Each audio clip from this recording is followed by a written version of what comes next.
Yay! 'Cause my camera sucks.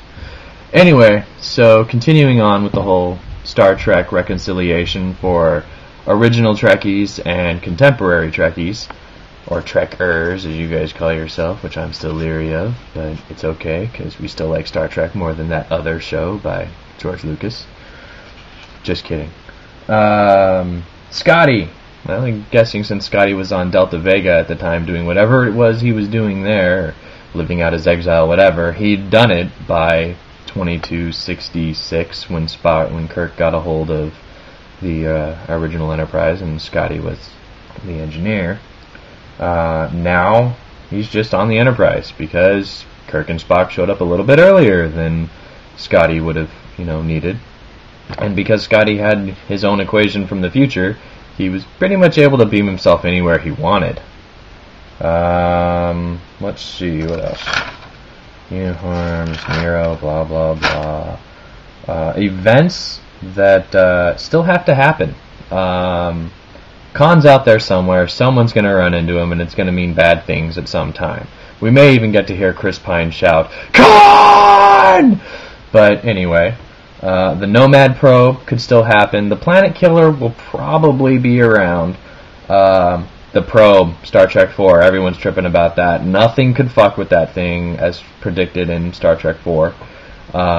It's going to show up wondering where those whales are. And we'll be hard-pressed to find a solution. At the end of Enterprise episode with the Borg, they sent that message, and they're still supposed to come in, the 24th century. And so if there's even a Q out there who can mess with that, maybe we can undo that. Or just run into the Borg again. That supernova that destroyed Romulus, still going to happen unless it was initiated by some alien species that, because of the changes in the timeline, won't be initiated, and therefore there won't be a supernova, and for some reason that could return into an infinite time loop. Because if there's no supernova, Nero doesn't go back in time, doesn't fuck with the timeline, which means there is a supernova, which means Nero goes back in time and fucks with the timeline. I probably shouldn't have said that. This is YouTube. Whatever. And then go back to, 2266, CD Alpha 6 explodes, messing with CD Alpha 5. And who else thought that Centaurian slug looked a lot like the CD eel? Kind of gross, huh? Predictions for what's going on here. Now that the Federation is aware of this impending supernova, we can probably make political overtures to Romulus 100 years before anybody even knows to do that. The Klingons, pissed off at Nero's intrusion and aware that there's a Romulan behind that, will probably make overtures to the Federation seeking assistance in wiping out the Romulan threat. Given Kirk's message of leniency to Nero at the end of the movie, he probably won't want to strike back against the Romulans, but he also, he knows it's a time thing, and the Klingons aren't so savvy to that at this time. Haha. They're probably still dealing with the whole genetic mutation from the augments that happened about 100 years before. The Vulcan-Romulan reunification effort can be highly accelerated due to the fact that Romulans now know that there's only about 10,000 Vulcans left. Speaking of, for those of you Voyager fans, Tuvok's still alive. He was born on a lunar colony, so he didn't get blown up with Vulcan. Who knows about Dr. Solar, but whatever. Maybe the Cardassians or the Romulans want to take over the Federation because the destruction of Vulcan could be seen as some kind of weakness. That's all we got there for that. So let's go with Kirk. Spock said that originally Kirk's father lived to see him become the captain of the Enterprise. Obviously that didn't happen, but the guy went out with a major bang. Influenced Captain Pike's research. Captain Pike, as far as I know, may or may not have gone to Talos 4. That episode was depicted in 2254. So That would be 4 years before the destruction of Vulcan. Could have still happened. Speaking of 4 years before, I think in the movie it said that Spock had been overseeing the Kobayashi Maru for 4 years, and in the original timeline, Kirk entered Starfleet in 2250 and graduated in 2254 with the commendation and original thinking for his solution to the Kobayashi Maru.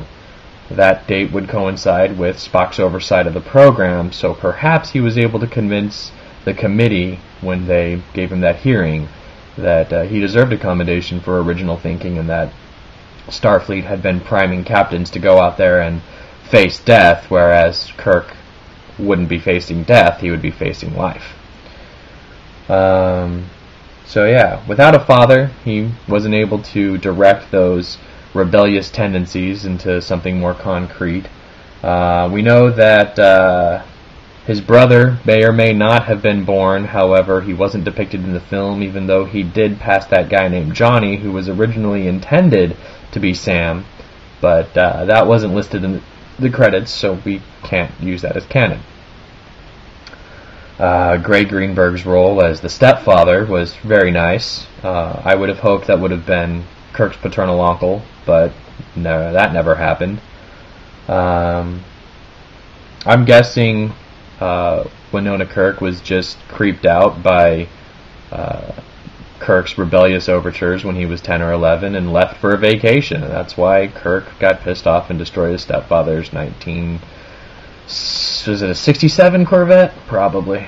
So now he can drive cars, unlike in, that episode where he couldn't. I think it was a piece of the action. Those of you guys that know, let me know. Awesome. So, Kirk doesn't go to Starfleet on time. Guess what? He doesn't meet Carol Marcus. Guess what? David Marcus is not born. Guess what? Star Trek 3 didn't happen. Maybe.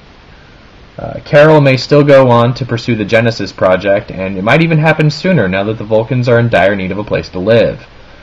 In fact, if the Vulcans get involved with the project, they may be able to make Genesis a successful device that won't use proto-matter, and therefore planets won't explode. However, if the whole Khan thing goes down similarly, there will be no chance for Spock's Katra to be fault or pond into his new refused body. That's pretty much everything. I'm always open to knowing more. I love time travel and I love figuring out what's going to happen. My biggest curiosity right now is how they're going to deal with the probe, and if I'm sure JJ won't go over that again, as we fundamental Trekkers have had our Star Trek 4, and we don't need to see it happen again from an alternate timeline perspective. As always, live long and prosper.